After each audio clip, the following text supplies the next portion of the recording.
Welcome back to the John Gardina classroom. It has been a while, my friends.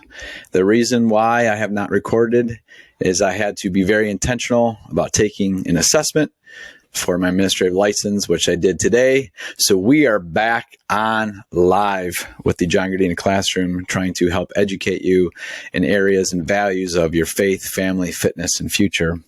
This episode is going to be specific about why you should do hard things. And it could be an event or it can be just in general. And as you see, I have Greg Wanberg here, who has been, hey, Greg, I was on your podcast, correct? No. I came on yours. That's right. Today I was like, dude, I got to get John on the podcast. I'll probably wait till after the race to set that up. That's right. I couldn't remember. I feel like it's been so long. But just another reintroduction of Greg. Greg actually in unison right now has been part of the 40 Days Deliverance program with me and some other members across the country, and our good friend Kevin in the UK. And we're not going to go into that. That's not for this episode. This episode, again, is to talk specifically about an event, and we're going to focus on the word Misogi. It's a Japanese word which means an event that you do that you have a 50% chance of passing or failing. Now, I got this information from Jesse Itzler, who does many crazy things of events in his life for many years. But the reason why we should do this is because it's all about the outcome and the journey. So the outcome is the growth. The journey is what you learn about yourself throughout this process. So this run for me, which is 100 miles in South Carolina this weekend, was originated from Tim Douglas. Tim Douglas has been a longtime friend of mine, and we also have Mike Bellini from Tennessee, Mr. Dr. Dan Galasco from South Carolina, and I also will be running with someone who I have a couple times, a very young man who graduated from my high school. His name is Colin Coing, and he's a stud, and he's gonna find out a lot about himself in this journey of running many miles down in South Carolina. So let's focus on why you should do it. So Greg, you have done many hard things, from the Murph multiple times. You have done many physical challenges, a 75 hard, and as an individual that you grow so much from these events. So just give me a little information about what you have learned yourself from doing these hard things. Yeah, well, honestly, and anybody who wants to hear my story, go back and listen to John's podcast. Shameless plug. No, go. For me, the hard things really started with depression and the mental health issues that I was struggling with at the time. Because at the time, what was most difficult for me was, like, for real, just to not freaking kill myself today. Just to go. Just to do something for my daughter, to do something for my wife, to clock in at work, to get my homework for college done, like whatever it was, to go preach the gospel, feed the homeless, whatever I was doing, it was just to do that. When I came out of that time, I realized all of a sudden that the only reason I wouldn't do these hard things is because I'm scared. And so just by me just showing up, I just knew intuitively from just showing up and committing to do it and putting in that first step, something in me would change. Something in me that I wanted to change would change. For me, like, it's always been about the journey. Like, of all the hard things that I've done recently, accomplishing it was cool, but it was all of those hard workouts, right? Like when I was preparing for Murph, doing squats and pull-ups and push-ups outside in the snow in the winter in Colorado because it was snowing and I had to work out outside, right? And just got it done anyway. And doing burpees in the driveway with ice on my beard, and how good I felt about myself. That, man, I didn't make an excuse today. I could have, with everything that we had going on. And so I don't know. It's like this weird combination of, I just felt like I loved myself more when I was doing these hard things, and not in some weird No, I know, Greg, cuddly and way. You know what I mean? Yeah. It was like so profound of just like, yes, like I felt like I could hold my chest up higher, and knowing like that wasn't too bad. Like that, it was so crazy, but it helped me to just love myself more. Yeah, I'll add to that, Greg. And I think one of the things that I have learned is we get in our own way, in our own head. Yeah. So, Oh yeah. so I think for everyone who's listening, just think about this for a second. What things have you thought about doing, but you didn't because you got in your own head? And that's part of it where you had fear of doing that thing too. So again, it could be, for me, my first initial physical event that was fearful was running a half marathon. And when I got done with it, I laughed. I'm not lying. And as Greg's saying, like, you're doing things in the elements of snow. And I've been there too, Greg, with a snow beard running in negative degrees with my friends. And people are always like, well, that's just crazy. You know what's really crazy to me? Not doing that. Not doing something that you should be doing that's going to sharpen you mentally, physically, and spiritually, because you're afraid and you get in your own head of doing that thing. So with this event, I want to go back to there for a second, is people have to understand, and I'm going to ask you this question too, is you have to understand it's a day-to-day operation and standard, and it's a process. So I'll end here and I'll let you speak on this. Like, getting ready for a 100-mile race has been really in the works since 2019 when I started running, but very intentional about creating a plan that was effective. Since I believe it was November when I created the plan for me and the guys who are running it.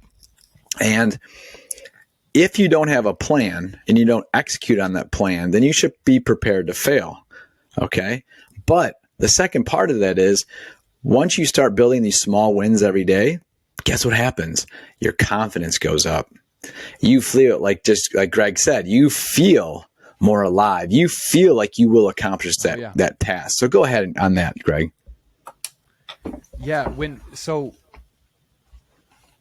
I did the Murph challenge, I decided it was December 2021. A couple friends were doing the David Goggins challenge, which is 4 miles every 4 hours for 48 hours. And I hate running. Like, I don't mind running. I actually it's very practical, right? But that much running, I'm like, screw, that's crazy. I don't know, but I'll probably eventually do it. I decided, hey, Murph is a pretty tough workout if you do it properly with a weight vest and everything, and you push. Murph is hard. What if I did one Murph every 4 hours for 24 hours? And at the time, John, I couldn't do more than 7 pull-ups in a row. Oh, no way, man. It's tough. Yeah, I've been there. Like, without a vest, I was running like 10.5-minute miles, right? And I could consistently, I'm not fast, like distance running. And so, like, knowing myself and where I was and how hard it would go from 7 pull-ups to 700 with a weight vest, I'm like, Roger that. This is going to be a challenge. And so I just sat down, and I'm thankful to the Lord because I had this plan like almost immediately. And it was like, okay, on Mondays, Wednesdays, and Fridays, I'm going to do squats, pull-ups, push-ups, and sit-ups. And I'm going to do a buttload of them, just Tabatas and Tabatas and Tabatas. If you don't know what a Tabata is, you guys should go look it up. It's an incredibly efficient way to train. And then on Thursdays and Tuesdays, I'm going to go for runs, 3-mile runs. And every day during the week in the morning, I'm going to lift heavy and do some like auxiliary exercises with weight. And I just did it. And then all of a sudden I'm doing like 10 pull-ups in a row, like cold, not even warmed up or nothing, just getting on the bar, just going at it cold. And I remember when I chose to do it, I'd always known up until that point, one of the greatest pains that I faced in my life was knowing I am capable of so much more than I'm doing right now. Yes. Like, how do you put your hands on it? How do you grab that? I don't know. I know a lot of guys have gone on to do great things who have all been through physically demanding challenges. I will physically challenge myself and see if I can find it. And then when we got, up closer to the day, I had so many people asking me, well, why? Like, why are you doing this? And I told this guy, well, because I'm capable of more. And he was like, yeah, well, we all are. And I'm like, well, I'm actually willing to do something about it. That's this the was point. my attitude. And That's the point. I started getting like this indignation inside of me from how many people who were like, yes, of course I want to change. Of course I want to be more capable. Of course I want to be more confident. Of course I want to feel better about myself. And then they see a guy who's getting ready to do 7 full Murphs in a day. And they're just like, why would you do this? This is crazy. And it honestly encouraged me even more. I had a few people tell me there's no way that you can do this. That encouraged me even more. But the whole process of just preparing and sticking to this plan, is absolutely incredible. And I want to like hand it back to you. But there's something I feel like is important to share. When God downloaded that plan to me, and it was just like immediately I just knew what the right training method would be for this kind of event. I'd never done anything like this. I didn't talk to anybody about it. I just knew this is the right way to go, and it worked. Because I was willing to go. Because I had this thing inside of me, and I knew the only reason I wouldn't do it is fear. I'm going to face my fear. I'm going to go, and I met the Lord, and He provided, right? And that's a huge part of this too. Like God has so much more for us that we cannot receive where we are. We have to move. We have to change. It's wine and wineskins, baby. That's what it is. And these hard things, they will cast off that old wineskin fast. And then guess what? New wine. So you know what? Anyway, that's my piece. That's perfect. And you said the word I loved, move. So let's put this all together. Greg and his family just moved from Colorado to South Carolina. Now listen very carefully when I say this. He literally moved to the place where I'm racing. Okay, let's think about this. I've never met Greg. Never met him. Physically. We met online through Instagram and through some mutual friends. And then we did the podcast a couple months ago. And then now he's in my 40 days deliverance program. And then now he's going to be help crewing me Friday night at the race. So this is the part you have to understand. When you put the work in and you put these races or events on your calendar, you have to align yourself with people of the same values. So Greg texted me today, this list, no doubt, Greg, let me be honest. I really appreciate you and I love you, man. He put this list, I have to read this. And he's not a runner. He's not a runner. He's like, hey man, give me the details of what else you need besides water. Do you need a cooler, an air mattress, sleeping bag, tent, blankets, chairs, battery packs, towels, sunscreen, food for your family, toothpaste, headlamps? What do you need? And I'm like, what? He's never run an ultramarathon, and he's researching to support me and my needs at that time and for the weekend, for me to be successful. So let me ask you this next question. When you put that hard event on your calendar, who are you doing this with? Or is it by yourself? And sometimes, I'm going to be honest, these events you do by yourself to grow. Mm-hmm. But when you do something that's hours long or days long, it's very difficult to conquer it by yourself. So supporting your needs with others who love you and get value and alignment, and the group of guys who I've been training with, we have an accountability system through WhatsApp of posting our runs and what we've been doing for training for the past, I think, 4 months. That is the journey where all of us need to get better at. And I'll end right here and I'll throw it back to you. Is everyone needs to listen very carefully what I'm going to say. Stop thinking so much and start doing. Okay, start acting. I had an acronym for ACT I posted last week. It's always continually trying. Most of us are trying to just watch the next Netflix episode. Some of us are trying to find the best way to, live comfortably. All right? That's not life. Life is about growth. Life is about facing the storms and challenging yourself to grow. And the more you do that, the more God will reveal to you. And this is just firsthand. He will reveal the secrets of his heart to you when you go through the fire of adversity physically. So talk about maybe that a little bit, Greg. What things you've maybe been revealed from the Lord of doing these challenges, or providing an example for others. Yeah, I got so many goosebumps from what you said just now. There's this old verse. I have a dark sense of humor. I love very intense things. There's this verse. It's out of the Psalms, and I've never been able to find it again. But it was talking about how it said, "I will show you dark things." Mm-hmm. And the context wasn't demonic. The context wasn't dark as in the absence of my presence, the absence of my light, my righteousness, like the Lord saying this. It was that old idea of the road less traveled, right? Mm-hmm. People don't go this way. People don't go this way. And when the Lord said that to me, I knew that this was going to be foundational in my life, and it was. And when I did this, I started preparing for this challenge. One of my best friends lived down the street from me at the time, and he was like, "Dude, I'll do it with you." I'm like, hell yeah, let's go. This would be sweet to have my homie there with me. And then we did a Murph together. Like, as I was preparing for it, we did a Murph with no vests. And I remember how I felt when I was doing the pull-ups. My kids did it with me. My son, who was 7 at the time, my daughter, who was 9 at the time, did a Murph with me. Jeez. And then my best friend was there. And I remember when I'm training alone, like, the pull-ups felt heavier. They felt slower. I had to try harder. When they were in there and we were talking and we were laughing and we're like, "Yeah, get it, Bear, go." I'm just encouraging my son, encouraging my daughter. She's telling me, like, "Dad, those squats look good." Like, we're just loving each other. I felt like I had more energy. And I remember that day I told my best friend, I'm like, "Dude, I'm going to do this by myself."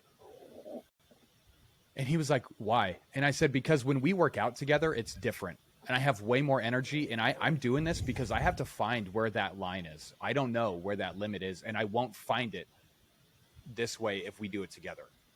So I told him to back out. Like, I'm not going to do this with you. At the end of the day, for the very last Murph, I did have friends over, and my kids did another one with me just to finish it out, because I'd already done 6. I'd been up for more than 24 hours. It was awesome. But yeah, for that one, it was just me solo in the garage, just training with the Lord. That's all this one was for me. Yeah, I think there's times, like I said, that you need to be by yourself. But when you are doing something that, let's call it epic, those people around you are like that wind beneath your sails that just keeps you afloat.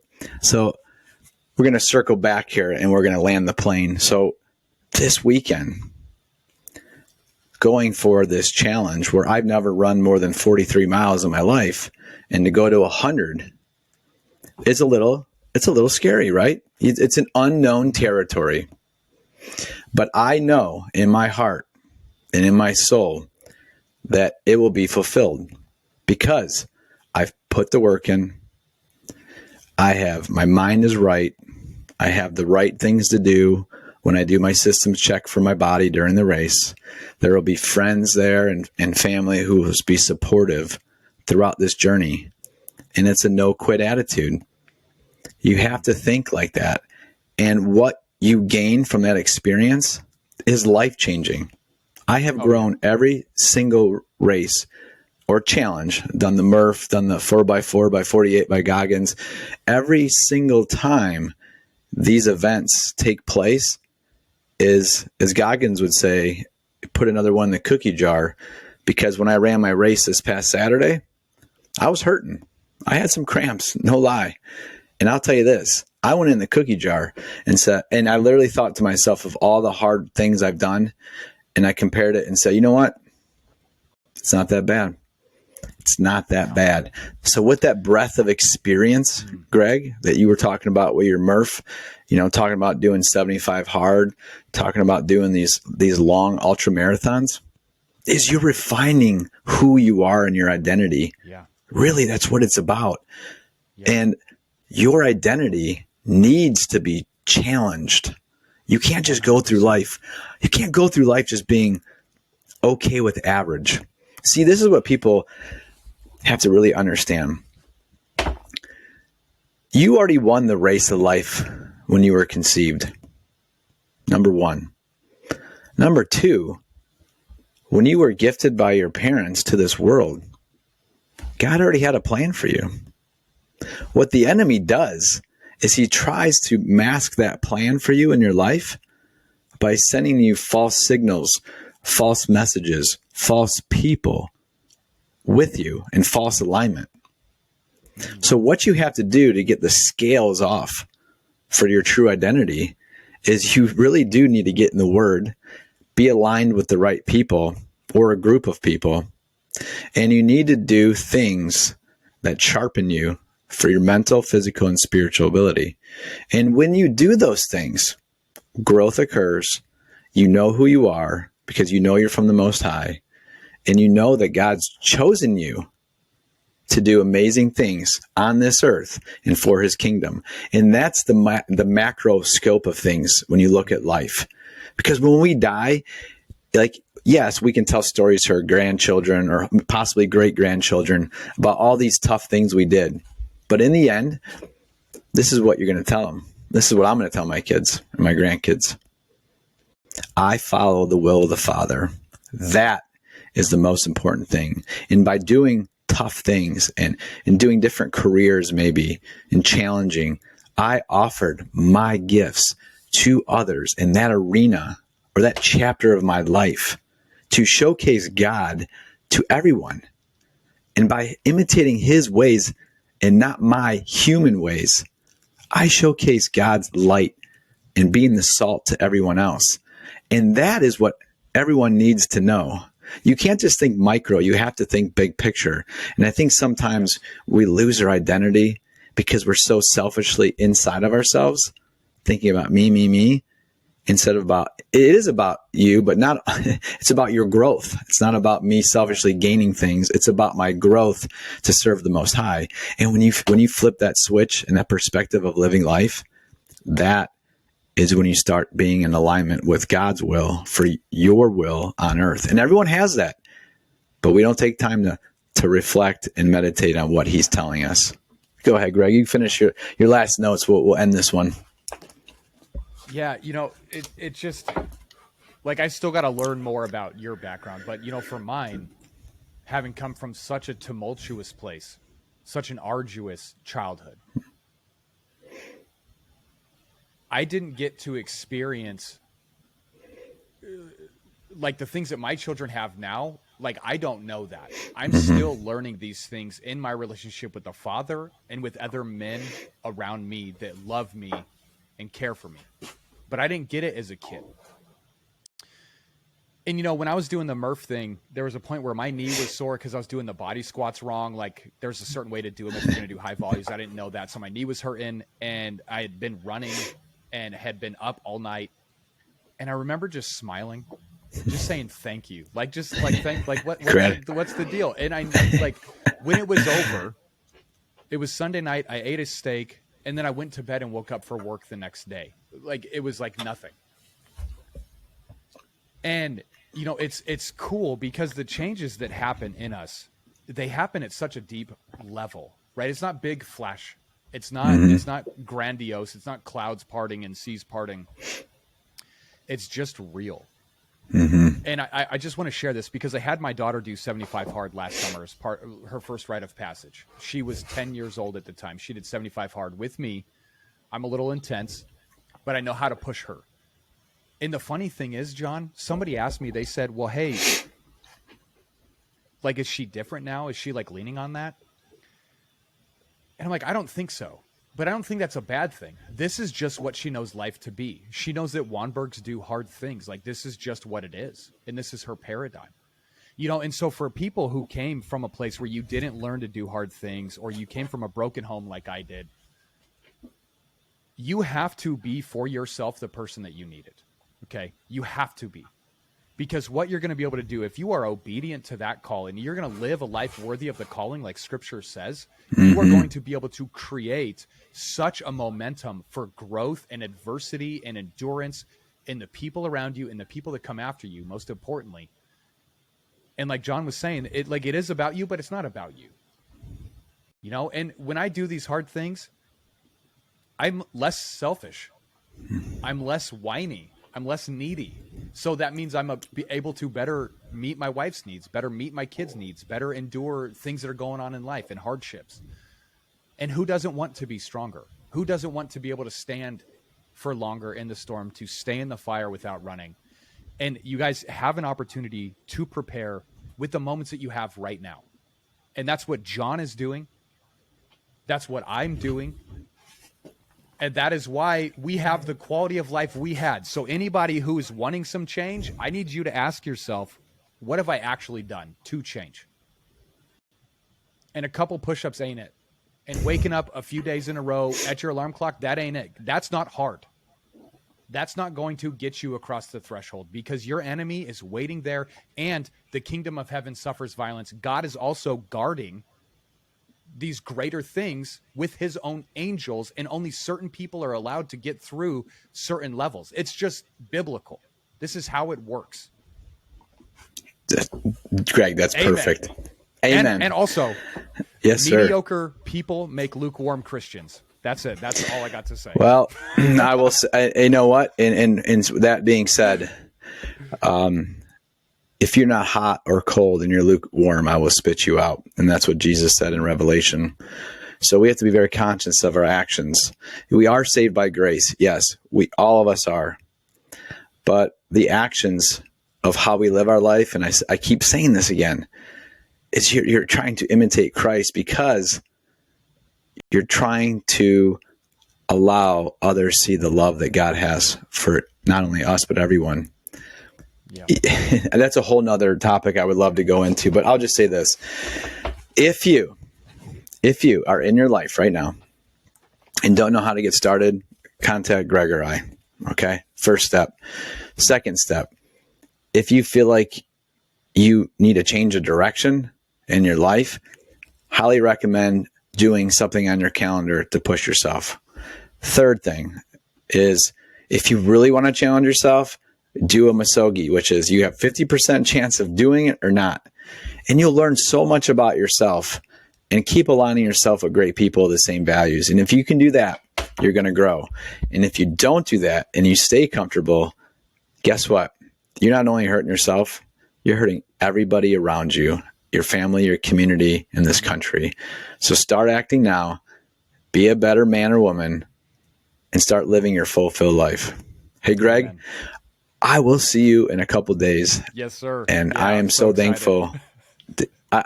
It'll be a great embrace. And that's what everyone needs, that camaraderie, that brotherhood, that companionship and fellowship. And if you're missing that too, reach out.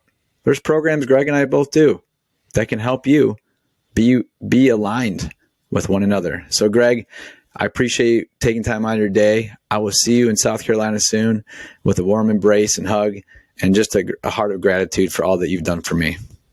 Yeah, I love you, all right, man. Brother. I love you too. And this class is dismissed.